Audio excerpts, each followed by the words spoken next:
Hi friends, welcome back to my channel. ఈరోజు నేను మీకు చికెన్ కర్రీని నా స్టైల్లో అంటే నేను ఎలా చేస్తానో ఇప్పుడు మీకు చేసి చూపిస్తాను ఫ్రెండ్స్. నచ్చితే మీరు కూడా ట్రై చేయండి. ముందుగా చికెన్ని శుభ్రంగా కడుక్కోవాలి. తర్వాత స్టవ్ వెలిగించుకొని ప్యాన్ పెట్టుకోవాలి. ప్యాన్ హీట్ అయ్యాక 3 టేబుల్ స్పూన్ల ఆయిల్ వేసుకోవాలి. ఇలా ఆయిల్ వేసుకున్న తర్వాత ఆయిల్ హీట్ అయ్యాక ఇప్పుడు ఆయిల్లోకి మనం కొన్ని మసాలాలు, బిర్యానీ పువ్వు, దాల్చిన చెక్క, లవంగాలు, ఇవన్నీ మసాలాలు కలిపి వేసుకోవాలి. మసాలాలు కొంచెం ఫ్రై అయ్యాక ఇప్పుడు దీంట్లోకి ఉల్లిపాయ ముక్కలు వేసుకోవాలి.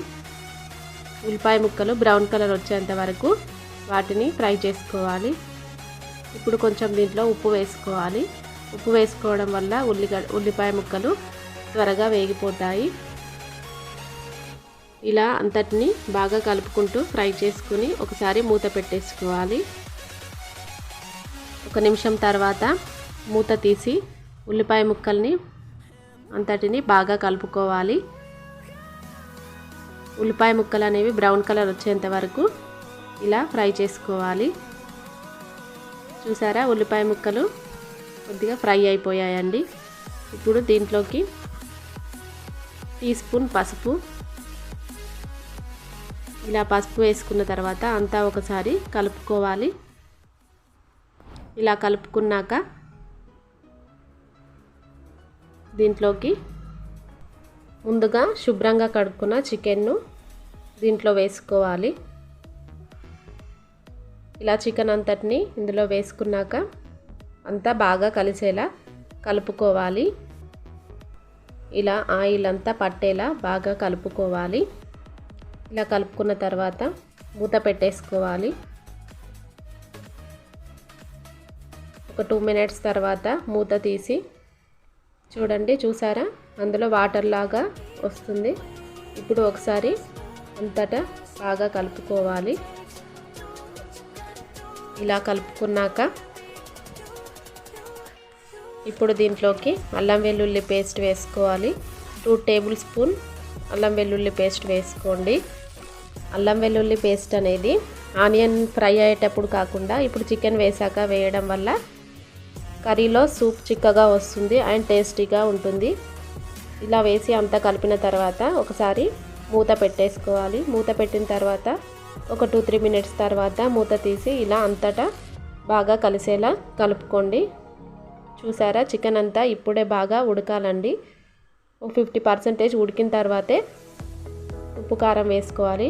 ఇప్పుడు మీ స్పైసీనెస్కి సరిపడా కారం వేసుకోండి. నేను 2 టేబుల్ స్పూన్ల కారం వేసుకున్నాను.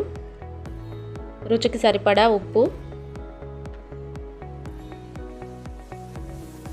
1 టీ స్పూన్ ధనియాల పొడి, ఇవన్నీ వేసుకొని బాగా చికెన్కి పట్టేలా కలుపుకోండి. ఇలా కలుపుకున్న తర్వాత అంతటిని ఇట్లా సమానంగా అన్ని ఒక ప్లేట్ని మూతలా పెట్టుకోవాలి.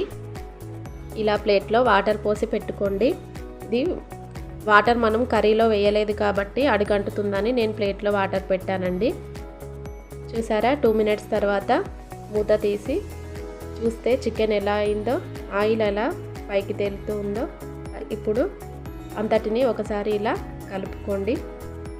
ఇలా చికెన్ అంతటిని బాగా కలుపుకుంటూ ఉండాలి. కింద ఏమైనా అడుగంటినట్టు ఉన్నా కూడా ఇలా కలుపుకోవడం వల్ల పోతుందండి. వాటర్ పోసుకునేది ఉంటే సూప్ కోసం మీరు పోసుకోండి. మళ్ళీ అదే ప్లేట్ని మూతలా పెట్టుకున్నాను. మళ్ళీ 2 మినిట్స్ తర్వాత మూత తీసి అదే ప్లేట్లో ఉన్న వాటర్ని సూప్లా పోసుకున్నానండి. ఇలా వాటర్ పోసుకున్నాక అంతటిని మరొకసారి బాగా కలుపుకోవాలి. చికెన్ ముక్కలు మెత్తగా ఉడికేలా ఉడికించుకోవాలి. వాటర్ పోసాక అంతా ఇలా ఒకసారి బాగా కలుపుకొని చూసారా, చికెన్ ఎలా ఉడుకుతుందో, కలర్ఫుల్గా ఉంది కదండి. ఇప్పుడు దీంట్లోకి కొన్ని వాటర్ని యాడ్ చేశాను, ఇంకొన్ని ఉడికాక చిక్కబడుతుంది కాబట్టి ఇంకొంచెం వాటర్ యాడ్ చేసుకున్నాను. ఇప్పుడు దీనిపైకి మళ్ళీ ప్లేట్ పెట్టుకొని ప్లేట్లో వాటర్ పోసుకొని పెట్టుకోవాలి. ఒక 2 మినిట్స్ తర్వాత మూత తీయండి. సూప్ సరిపోలేదు అని అనుకుంటే ఇంకొన్ని వాటర్ని పోసుకోండి. ప్లేట్లో ఉన్న వాటరే పోసుకోవాలి. హీట్ వాటర్ పోసుకోవడం వల్ల చికెన్ త్వరగా మగ్గుతుంది. చల్లటి వాటర్ కర్రీలో పోయకూడదు. చూసారా కర్రీ ఎలా రెడీ అవుతుందో? ఇప్పుడు ఒక ముక్క తీసి చూద్దామండి ఉడికిందో లేదో. చికెన్ అయితే పర్ఫెక్ట్గా ఉడికిందండి. కర్రీ కూడా రెడీ అయిపోయింది. చూసారా అండి, ఇలా గరిటెతో చికెన్ పీసులని చుంచి చూపించుతున్నాను మీకు. చికెన్ అయితే పర్ఫెక్ట్గా ఉడికిందండి. అంతే అండి, చికెన్ కర్రీ రెడీ అయిపోయింది. అంతే, చికెన్ కర్రీ రెడీ. ఈ వీడియో నచ్చినట్లయితే ప్లీజ్ సబ్స్క్రైబ్.